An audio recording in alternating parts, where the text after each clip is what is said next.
Baik, bismillahirrahmanirrahim. Assalamualaikum warahmatullahi wabarakatuh. Berjumpa kembali dengan channel saya Wahyu Andika 97.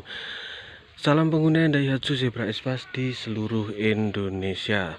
Selamat datang bagi teman-teman yang baru bergabung dengan channel saya. Dan terima kasih bagi teman-teman yang sudah bergabung dengan saya. Pada kesempatan video kali ini saya akan menjelaskan beberapa hal apa saja yang perlu diganti ketika kita habis membeli mobil bekas, atau lebih tepatnya kita membeli mobil Daihatsu Zebra Espace. Apa saja nanti komponen yang perlu diganti setelah kita membeli mobil ini? Simak video saya sampai selesai. Oke, baik teman-teman, saya jelaskan dulu ya. Espace saya ini adalah Espace tahun 2004 yang tipenya ZL, pengampian sudah menggunakan CDI, bukan platina. Jadi mungkin teman-teman kemarin ada yang tanya kok tidak dijelaskan tipenya apa. Jadi ini adalah Espace tahun 2004 yang tipenya ZL, pengampian sudah menggunakan CDI, sudah bukan platina.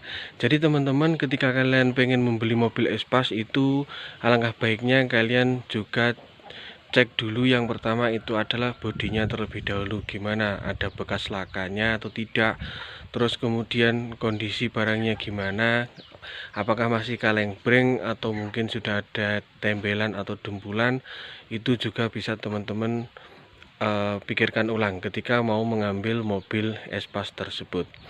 Nah, jadi setelah ini kemarin saya mendapatkan ini, saya juga mengganti beberapa komponen yang akan saya jelaskan di video ini. Jadi teman-teman, yang pertama perlu kita ganti ketika kita baru saja membeli mobil Espace itu, yang diganti adalah oli mesinnya.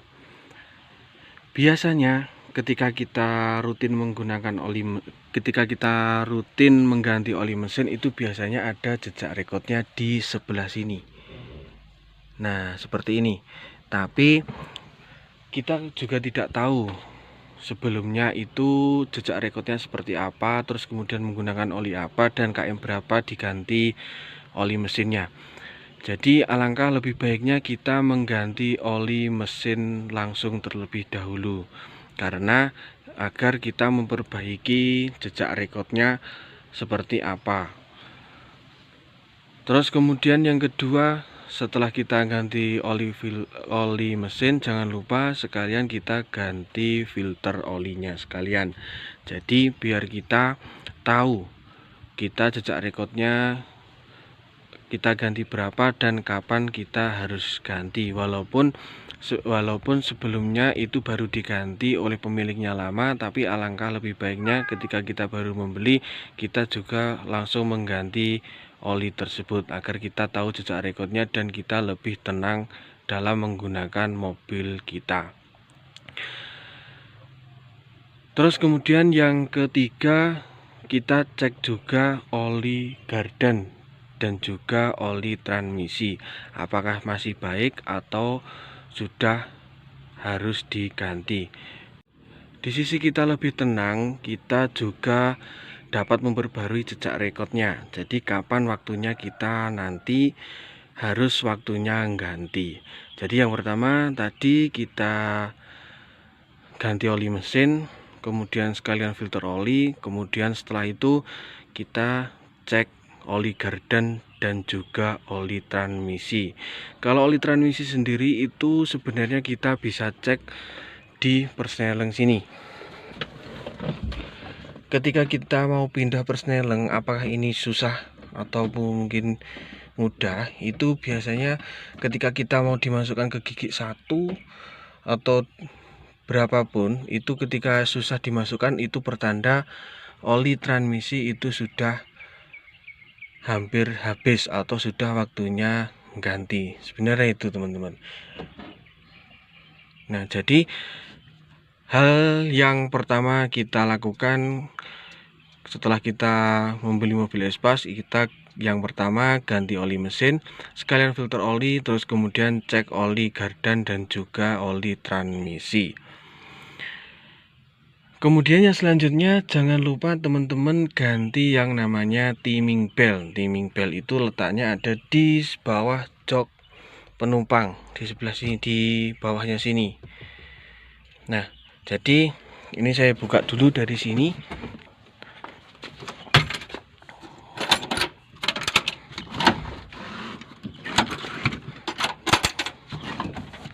Nah, jadi teman-teman, timing belt itu ada di sebelah di dalamnya sana.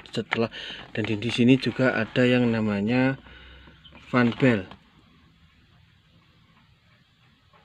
Nah, jadi ini ada fan belt, terus kemudian timing belt ada di sebelah di sana. Nah, jadi itu juga wajib teman-teman ganti. Soalnya kenapa? Mungkin teman-teman juga sering pernah dengar ketika apa yang terjadi ketika timing belt putus di tengah jalan, apa yang terjadi. Itu pasti teman-teman semua sudah pada paham. Nah, untuk mengantisipasi agar kita lebih tenang dalam berkendara, itu alangkah lebih baiknya kita ganti setelah kita mendapatkan sebuah unit mobil bekas. Beda kalau mobil baru. Kalau mobil baru itu semuanya baru, bisa kita lebih nyaman atau lebih tenang ketika kita menggunakan mobil baru. Beda kalau dengan mobil bekas atau mobil tua, kita harus antisipasi agar kita nyaman dalam berkendara. Jadi kita tidak terlalu was-was.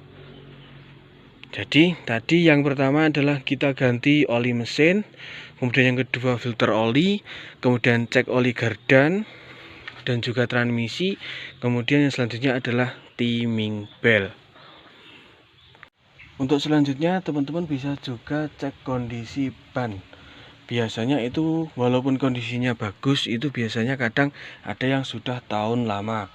Seperti punya saya ini sebenarnya masih bagus, masih tebel, cuma ini produksi tahun 2014.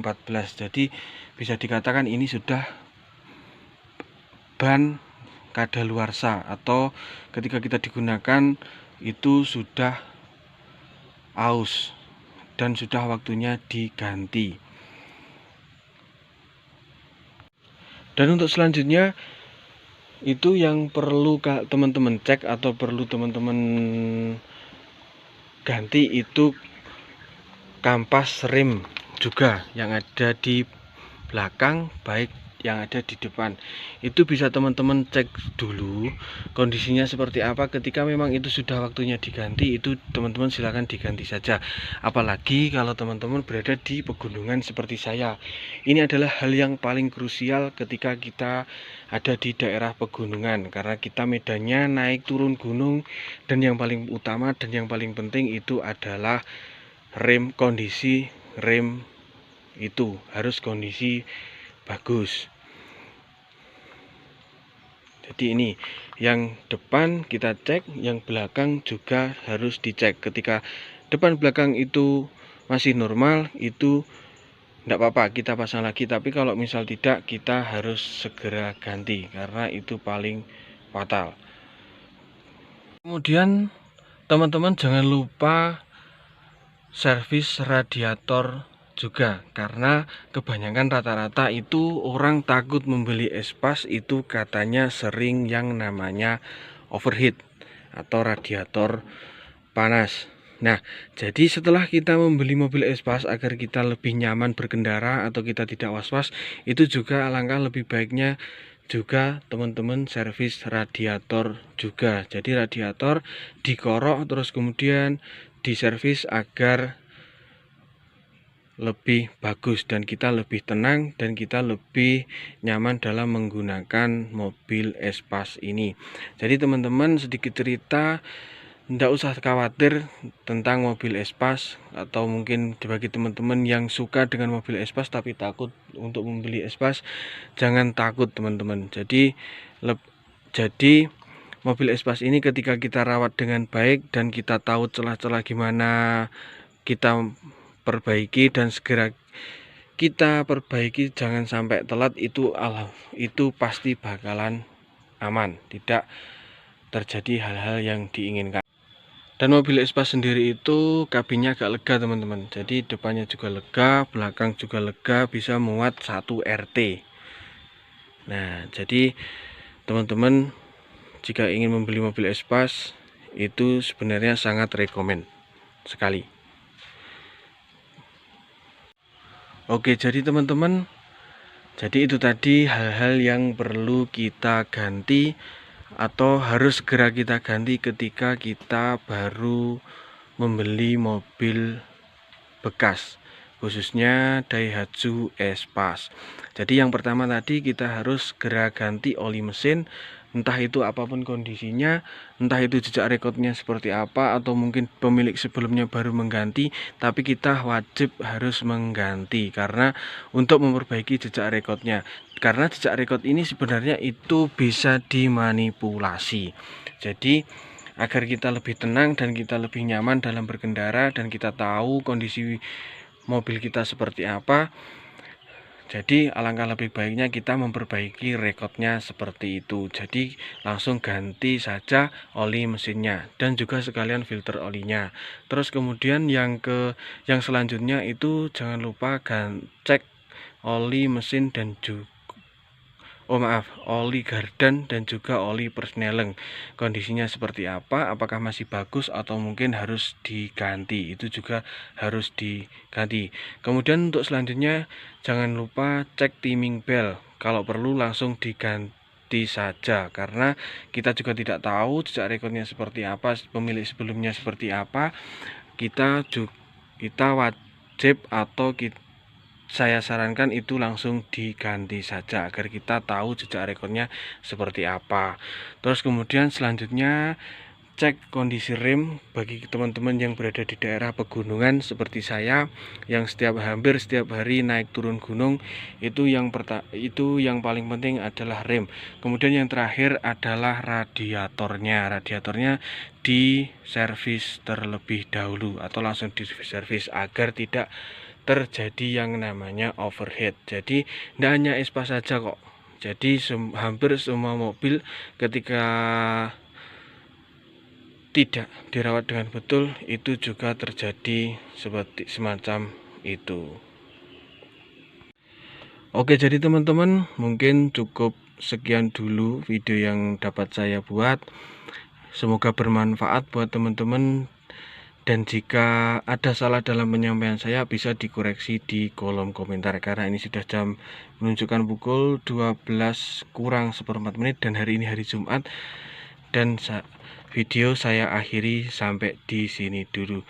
Next, jika teman-teman pengen dibuatkan video penjelasan tentang apa, nanti silahkan tulis di kolom komentar.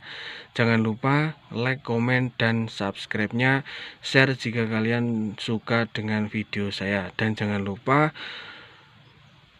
saran, masukan, kritik yang dapat membangun channel saya agar channel saya terus berkembang dan dapat membuat konten-konten yang lebih banyak tentang Daihatsu Zebra Espas. Oke teman-teman, mungkin cukup sekian dulu video yang dapat saya buat. Ada kurang lebihnya saya mohon maaf. Jika ada salah dalam penjelasan jangan lupa dikoreksi di kolom komentar. Terima kasih. Wassalamualaikum warahmatullahi wabarakatuh.